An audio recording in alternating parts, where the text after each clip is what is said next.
ഓരോ സാമ്രാജ്യത്തിനും സ്വന്തം പതാകയുണ്ട്. വാക്കുകൾക്ക് മുമ്പ് സംസാരിക്കുന്ന ഒരു ചിഹ്നം. ആപ്പിളിന് അത് ഇതാണ്. അരിഞ്ഞെടുത്ത ഒരു പഴം. ലാപ്ടോപ്പിന്റെ പുറകിൽ മിന്നുന്ന, മൊബൈലിന്റെ പുറത്ത് അഭിമാനത്തോടെ തെളിഞ്ഞു നിൽക്കുന്നു. പക്ഷേ ഈ ലളിതമായ ബൈറ്റ് സാധാരണ കാഴ്ചയല്ല. അതിന്റെ പിന്നിൽ പ്രതിഭയുടെ കഥയുണ്ട്, പരാജയത്തിന്റെ വേദനയുണ്ട്, ദ്രോഹത്തിന്റെ അധ്യായങ്ങളുണ്ട്, പിന്നെയും പുനർജന്മത്തിന്റെ അത്ഭുതവും. ഇതാണ് ലോകത്തിലെ ഏറ്റവും ശക്തമായ ചിഹ്നങ്ങളിലൊന്നായി മാറിയ ആപ്പിൾ ലോഗോയുടെ മറഞ്ഞിരിക്കുന്ന യാത്ര. 1976ലേക്ക് യാത്ര. കാലിഫോർണിയയിലെ ലോസ് ആൾട്ടോസിലെ ഒരു ചെറിയ ഗാരാജിൽ 3 സ്വപ്നങ്ങൾ ഒരുങ്ങുന്നു. Steve Jobs, Steve Wozniak, Ronald Wayne. അവരുടെ സ്വപ്നം സാധാരണക്കാരന് സ്വന്തമാക്കാനാകുന്ന ഒരു പേഴ്സണൽ കമ്പ്യൂട്ടർ. പക്ഷേ ഒരു മെഷീൻ മാത്രം മതിയെന്നില്ല, അതിനൊരു മുഖം വേണം, ഒരു തിരിച്ചറിയൽ, ഒരു ലോഗോ. ആദ്യത്തെ ലോഗോ നിങ്ങൾ കരുതുന്നത് പോലെയല്ല. ഇത് നോക്കൂ, സർ ഐസക് ന്യൂട്ടൺ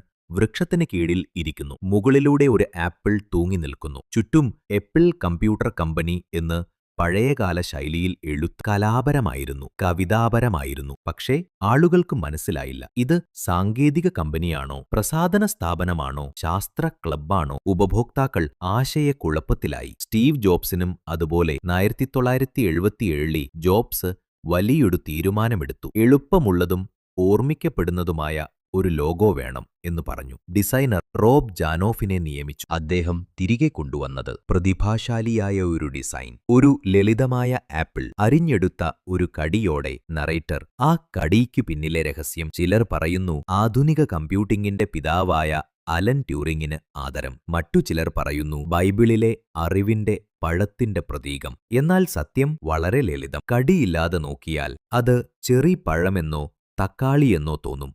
കടിയോടെ വ്യക്തത വന്നു, കൂടാതെ ചെറിയൊരു തമാശയും. ബൈറ്റ് എന്ന കമ്പ്യൂട്ടർ പദം.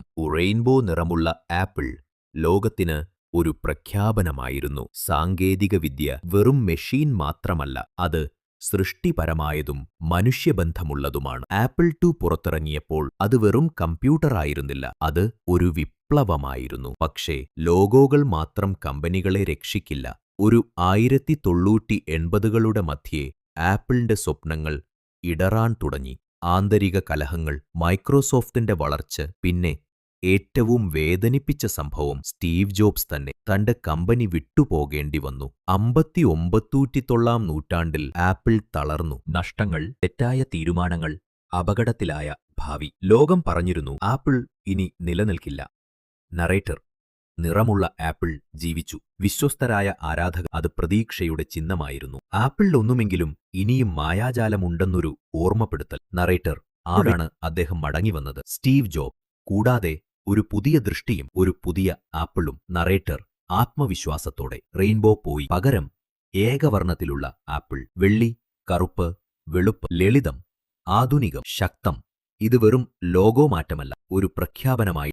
ആപ്പിൾ ഇനി ചെറിയൊരു കളിക്കാരനല്ല. ആപ്പിൾ ഈസ് വർത്ത് ആഡംബരം. Apple equals design. Apple equals ഭാവി.